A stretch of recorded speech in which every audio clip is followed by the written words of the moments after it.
What's up, guys? It's Benny. One of the benefits of working in a digital medium in this era is that there is a record that you can go back and look at to see where you stood on certain topics and if you were a coward or if you cucked out for power or favor. And I'm very proud of the record of this show when it comes to asking questions about Epstein. Some of the clips that are going the most viral are old clips of our show, some of them years old, of the most powerful people in America, answering what they would do if they got in charge with the Epstein file and client book and evidence and so on. Some of those clips have aged really well. Some of them have aged very poorly. And the point is that you should never be fearful of asking these questions. That is what the corporate media does. They pull their punches. They hide their evidence. They protect power. How you know someone's truly independent, and we are, is that you ask powerful people perhaps uncomfortable questions. Like Alan Dershowitz, who was Epstein's lawyer. And it's amazing how it's only independent media that has clips like this. Our clips are going thermonuclear viral. This one from Kim Iverson also going insanely viral, where she asked Dershowitz, who is a living legal legend and a close friend and ally of Jeffrey Epstein. Again, he was his attorney. Alan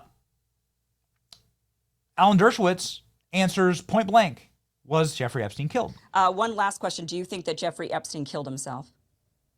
No, of course not. Well, he didn't kill himself without the help of some people. He did kill himself, but he killed himself with the help of guards. He didn't do it by himself. He couldn't have done that. Obviously, though, the videos were turned off, and the guards turned their back, and his cellmate left. So I think he killed himself, but he killed himself with the assistance of some people in law enforcement.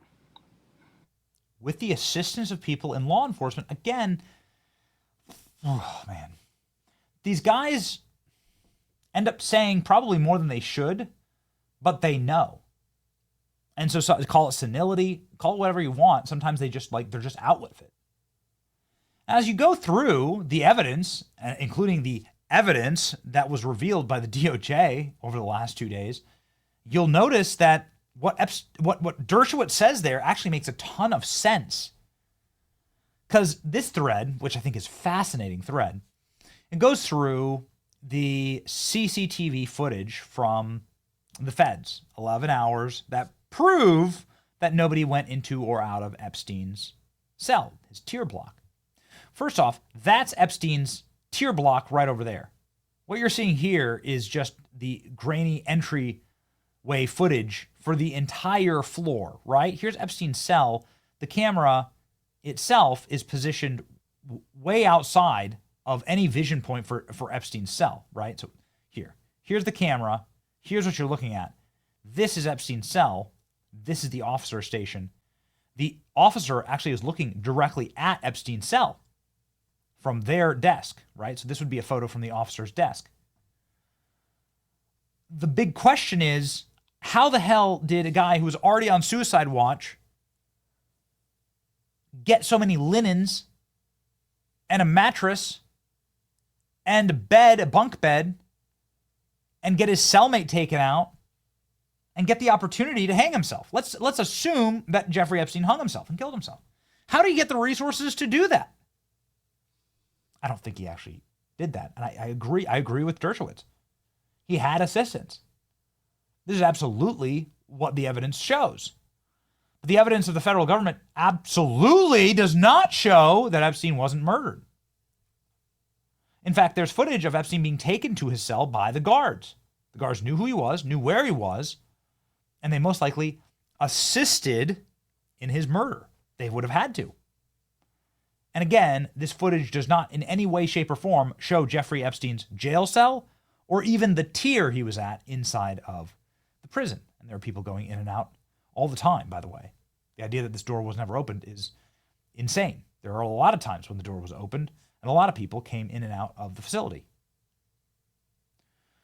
So anyway, all of this is to say that it's important more than ever to get firsthand experience in understanding how Jeffrey Epstein died. I mean, this is what the entire mystery hinges upon. If Jeffrey Epstein, it would not be as mysterious.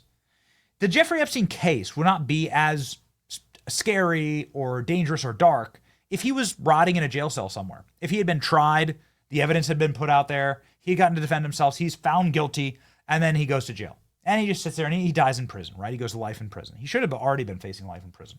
Got off on a sweetheart deal.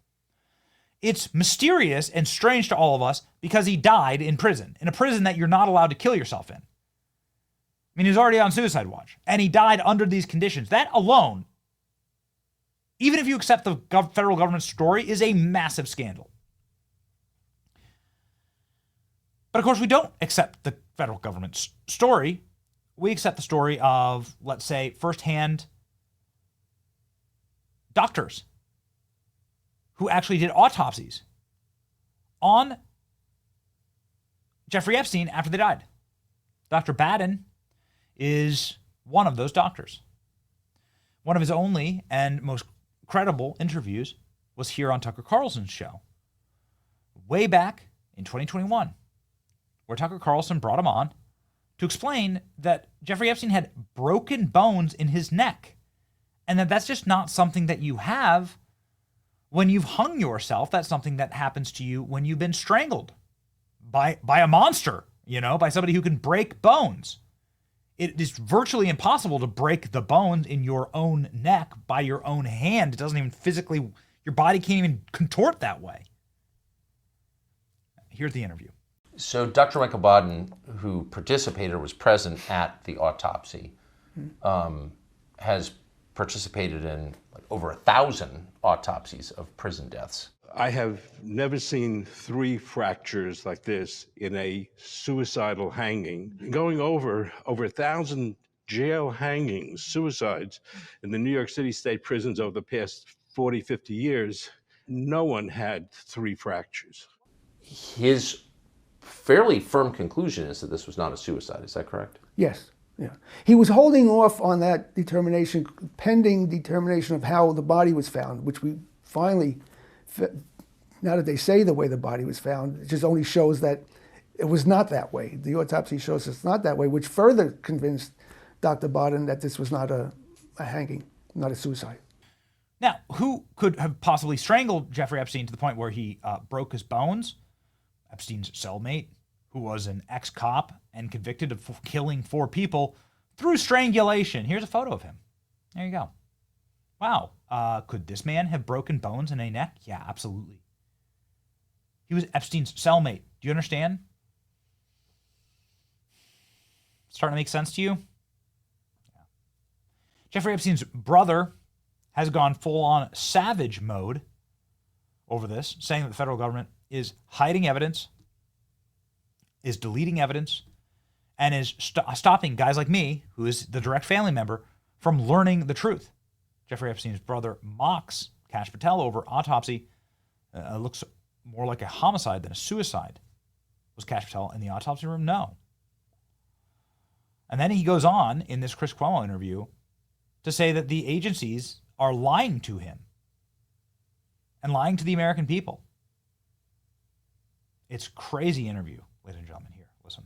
Every time they say something or do something to try to quash the fact that he was most likely murdered, they just put their foot further down their mouth. I mean, for instance, Kash Patel in the congressional hearing, he listed his credentials as a prosecutor and other such things, and he said that it was a suicide. He said, a suicide when you see it. That's basically what he said. So the questions that popped into my mind was, first of all, number one, how many suicides has he seen? Number one. 2, is he a forensic pathologist? Does he have a medical degree? Does he have a certificate that he passed a CPR course? Does he have a Boy Scout merit badge for first aid? What is he basing his expertise on? Contrast that to Dr. Roman, who was a city pathologist who did the autopsy. She came out of the autopsy and said she couldn't call it a suicide because it looked too much like a homicide. Dr. Michael Baden, who was there on my behalf, who witnessed the autopsy, also concurred that it looked more like a homicide than a suicide. Now, was Kash Patel in the autopsy room? No. Was Kash Patel in the prison when they found Jeffrey? No, I don't think so. And if he was there, that raises even a bigger question. So every time they say something, I mean, when Cash Patel came out with that statement, I laughed at how stupid it was. And then they just released this video. This you're going to like. After the death, a few days after the death, Bill Barr, the Attorney General, said he saw that video and he saw that nobody went in or out of the tier, and that convinced him it was a suicide. And I heard that and I realized how stupid that was, because no one could get to that door, go in, kill somebody, leave completely undetected. So that's like an asinine concept. So if Jeff was killed, he was either killed by somebody on the tier or when they locked up the tier. So that's one part of it.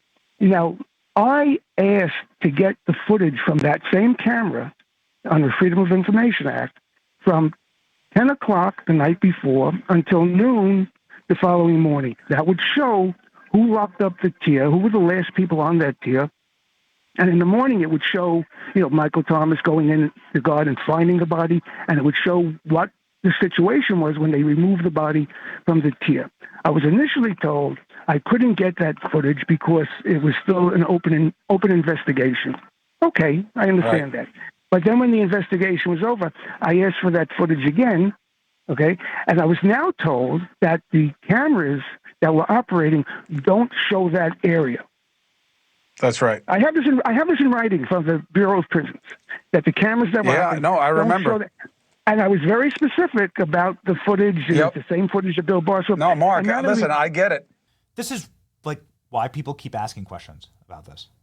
Because again, the official story makes less than 0 sense, and it's obvious, according to everybody who's paying attention, that we're being lied to. And if you can't give the guy's own brother the benefit of the doubt and the information, then who are you going to tell the truth to? It's a mess. It's a mess. And it needs to be fixed. We're here to fix it. The best you can possibly do is keep speaking about it. Salt and light, baby. What do you think? Did Epstein kill himself? Let me know in the comments. It's your boy Benny.